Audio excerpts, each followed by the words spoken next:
British Prime Minister Boris Johnson has cautioned that more families will lose their loved ones to the coronavirus but has taken a distinctly different approach to tackling the outbreak. Below is the scientific and public health argument behind the British approach. The United Kingdom is about 4 weeks behind Italy and other European countries. Between 5,000 and 10,000 people are believed by scientists to be infected in the United Kingdom. British cases of coronavirus rose 35% to 798 over the past 24 hours. A total of 32,771 people have been tested in the country, the Health Ministry said on Friday.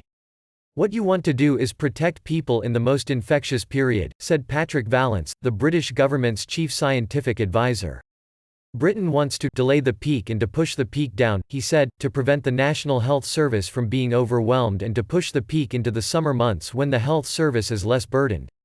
Scientific and medical experts say they are adopting a staged approach, not bringing in more stringent measures until the infection rate increases significantly, which may not happen until a few weeks from now. They say the science of the virus is broadly agreed internationally, but countries will take different measures to tackle the spread. "There is no point isolating the entire population at such an early stage as too few are infected. People get fed up with staying at home and a prolonged period of isolation could result in loneliness," the scientists say. Currently, the British government is asking people to stay at home and self-isolate for 7 days if they have coronavirus symptoms. Closing schools is not logical at this point as they would have to stay closed for 13 to 16 weeks. Many children would resist social distancing for so long and parents, including those working in the National Health Service, would be forced out of the workplace. In essence, more stringent isolation measures will be needed but not yet. "We do need to do it at the last point it is reasonable so that people maintain their energy and enthusiasm to get through what will be quite difficult things to do," said Chris Whitty, England's chief medical officer. Isolating the entire elderly population so early is not logical, according to the government's scientific advisors. Asking elderly people to stay at home, that is one thing that you really have to time, so that it coincides with the period at which the epidemic is at its peak, Johnson said.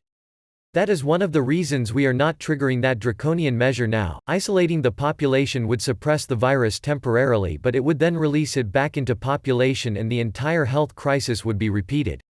If you completely locked down absolutely everything probably for a period of 4 months or more, then you would suppress this virus," Vallance said.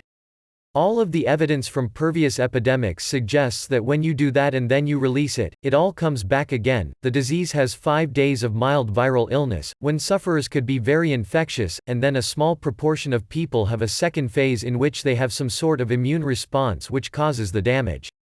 The elderly and sick are the ones in the gravest danger. The British scientists do not believe the virus can be eradicated at this stage and that it will return. We think this virus is likely to be one that comes back year on year and becomes like a seasonal virus and communities will become immune to it, and that's going to be an important part of controlling this longer term," Vallance said. 60% is the sort of figure you need to get herd immunity.